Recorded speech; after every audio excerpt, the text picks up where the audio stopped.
Seconde partie des bases concernant l'accompagnement du changement. Nous allons voir maintenant la notion de résistance au changement.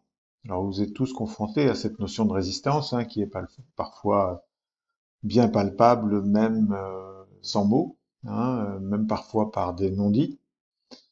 Voyons de quoi il retourne. Nous l'avons vu dans la vidéo et les différentes vidéos sur Klaxoon que vous êtes dans un changement de paradigme, donc un changement fort qui va au-delà du simple changement de projet. On est plus dans une notion de transformation, c'est-à-dire un processus permanent et global, quasi irréversible, parce que la transformation vise trois objectifs. Accompagner d'un point de vue humain et culturel des changements d'orientation stratégique au sein de l'environnement, de l'organisation, de votre association ou d'une entreprise. La nécessité de développer l'innovation pour faire face à ces changements et mesurer et faire progresser la capacité à changer de l'organisation, donc des professionnels qui la composent. On fera appel à un auteur qui s'appelle David Autissier, qui en 2018 a beaucoup théorisé et publié sur cette question de transformation. En fait, comme je vous l'évoquais déjà précédemment, vous êtes rompu déjà aux conduites de projet, c'est-à-dire au changement micro. Or, une transformation, un changement de paradigme, c'est une transformation macro, donc de plus grande ampleur. Un changement micro, ça nécessite de la méthodologie.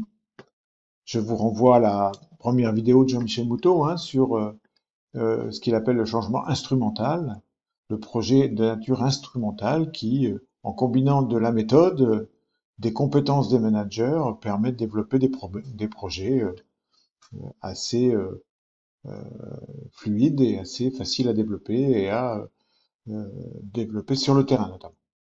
Dans la transformation macro, vous êtes face à des réorientations stratégiques majeures, c'est-à-dire que la position de votre organisation change considérablement sur son territoire, son action, les attentes qu'on a vis-à-vis d'elle changent complètement et vous avez besoin d'innover, de faire preuve de ce qu'on appelle maintenant d'agilité pour pouvoir vous adapter assez rapidement à des changements qui sont parfois volatiles et avec des horizons qui sont parfois assez flous et qui induisent d'une certaine manière pour vous et vos équipes une capacité à changer et à évoluer assez rapidement. Donc on est bien dans une question de transformation et la conduite du changement en matière de transformation, là encore, comme je vous l'évoquais en termes d'enjeux en fin de vidéo précédente, c'est la nécessité pour vous de connaître les besoins des individus, donc de comprendre le sens du changement, qu'il soit reconnu et sécurisé, donc que vos équipes soient euh, au clair avec ce que vous attendez d'elles, que vous soyez en capacité de leur assurer de la reconnaissance et de la sécurité, alors que du côté de l'organisation, il faut accepter ce changement et cette transformation, l'adopter et l'utiliser. Donc un vrai défi, un vrai enjeu qui va nécessiter pour vous du savoir-faire managérial important, individuel et collectif.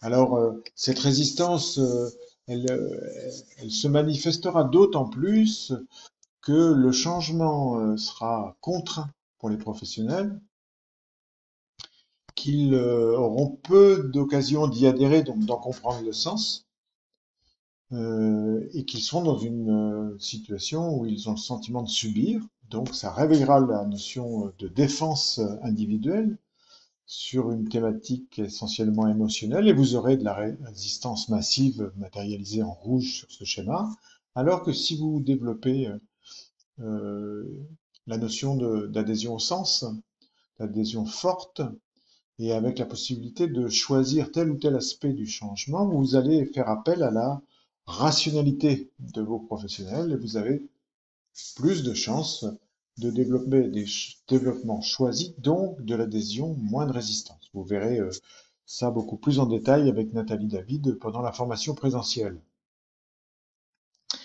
Donc voilà, cette notion de résistance, elle est naturelle, elle n'est pas à culpabiliser, puisque c'est une réaction saine de l'individu et de son organisme. Donc cette résistance est un mécanisme de défense qui permet d'atténuer le stress de la personne, mais qui permet aussi à un système, donc à un collectif, de maintenir un équilibre. En fait, tout système cherche sa stabilité et a horreur du changement. Donc, plus vous êtes dans un contexte de changement majeur, comme c'est le cas actuellement, plus le système va chercher à s'unir et à renforcer ses liens pour garder ses acquis.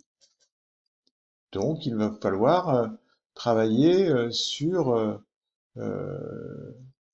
la nécessité de reconnaître l'individu et son histoire, son mode de fonctionnement, de jouer sur les dynamiques de groupe et la culture de l'organisation pour progressivement permettre à ce système d'accepter de se disloquer d'une certaine manière pour aller se recristalliser sur d'autres bases. Donc cette résistance au changement s'atténue nécessairement avec le temps et les pratiques d'accompagnement adaptées. Alors pourquoi accompagner le changement assez rapidement? Eh bien, l'annonce du changement provoque un choc généralement qui qui a pour effet de faire passer l'individu ou la personne d'une zone de confort à une zone d'inconfort. Et donc l'accompagnement va faciliter et accélérer le passage de cette ancienne zone à cette nouvelle zone, c'est-à-dire ne pas rester longtemps dans le confort. C'est matérialisé par ce schéma qui est assez courant. Et au centre, vous avez à l'annonce du changement ce qu'on peut appeler une véritable dépression. Et vous voyez que en fonction de l'efficience et de l'ampleur de l'accompagnement au changement, le degré de dépression, donc de passage sous la barre, va permettre d'accéder très rapidement au rebond.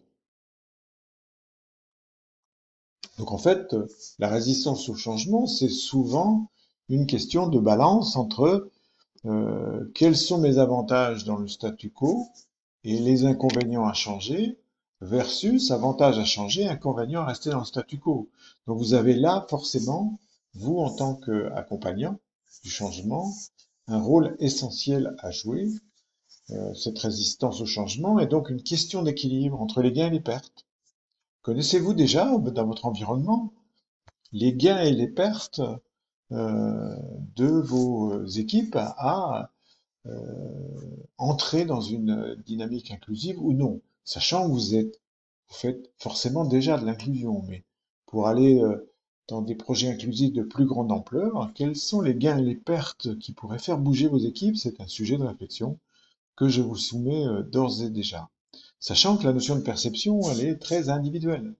Donc vous ne pouvez pas avoir la même posture pour un groupe, il vous faut descendre au niveau des individus. Regardez, ne serait-ce que sur cette petite diapo, en haut à gauche, combien voyez-vous de barres? Trois ou quatre. Alors certains vous diront qu'ils en voient trois, d'autres qu'ils en voient quatre. Vous voyez bien que la question de la perception du changement n'a pas forcément à voir avec la réalité. C'est aussi une question d'éducation, d'expérience, de croyance, d'émotion.